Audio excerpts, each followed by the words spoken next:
اجتماعی ذکر اور دعا میں شریک ہوں یا خاموش رہیں۔ بعض مسجدوں میں فجر کی نماز کے بعد ذکر کراتے ہیں، اس میں بڑا دل لگتا ہے اور کیفیت بھی پیدا ہوتی ہے،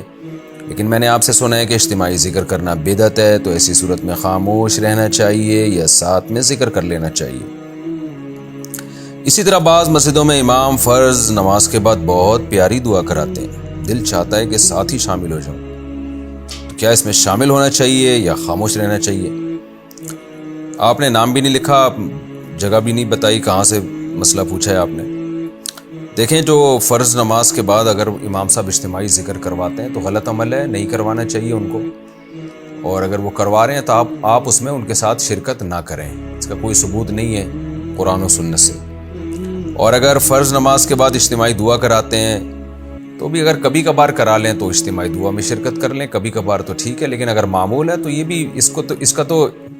جہری اجتماعی دعا کا تو کوئی بھی قائل نہیں ہے، تو اس لیے اس میں بھی آپ شرکت نہ کریں اور چلے جائیں اٹھ کے یا اپنی تسبیحات میں مشغول رہیں، اس طرح سے کرنا چاہیے۔ امام صاحب کو بھی چاہیے کہ بھئی ایک چیز کا ثبوت نہیں ہے تو کیوں اس کو اتنا زور لگا رہے ہیں، اتنا فوکس کر رہے ہیں اس کو۔ جہری اور اجتماعی، یعنی اجتماعی کے ساتھ جہر بھی ہو، تو اس کا تو کوئی بھی قائل نہیں ہے جہاں تک میری معلومات ہے، تو اس لیے اس میں شرکت نہیں کریں۔ رہا یہ مسئلہ کہ بہت پیاری دعا ہے یا دل بہت لگتا ہے، تو جتنی بھی بدعتیں دنیا میں رائج ہوئی ہیں نا، اس کی وجہ یہی تھی کہ اس میں اٹریکشن بہت تھی، اس لوگوں کو بھلی لگتی تھی۔ وہ اگر بھلی نہ لگتی ہوتی تو رائج کیوں ہوتی؟ بدعت میں کوئی پیسے تھوڑی مل رہے ہوتے ہیں انسان کو،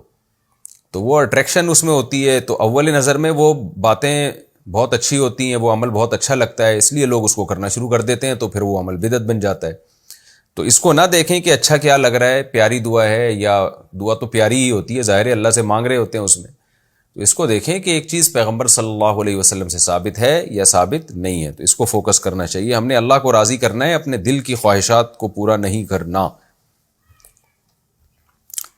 اگر معمولات کی وجہ سے چڑچڑاپن پیدا ہو جائے، میں ایک حضرت سے بیعت ہوں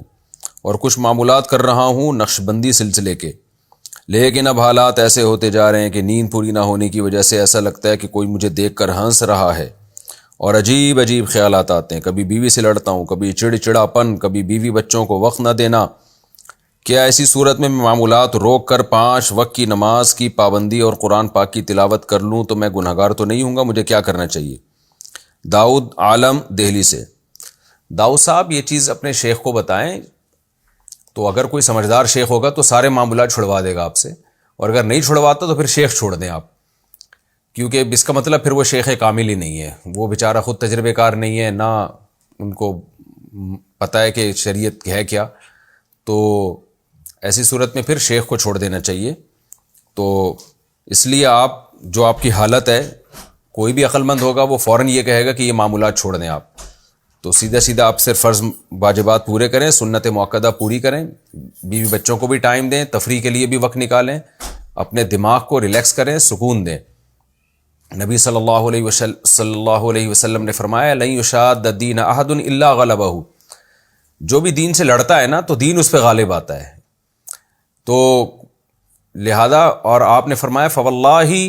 لن یمل اللہ ولکن تملوا، تم عبادت کی کثرت کرو گے تو اللہ کبھی نہیں تھکے گا، تم تھک جاؤ گے، تو اتنی عبادت کرنی چاہیے۔ حدیث میں اور بھی اس کو وضاحت سے بیان کیا گیا ہے، ان لنفسک علیک حقا وان لزوجک علیک حقا،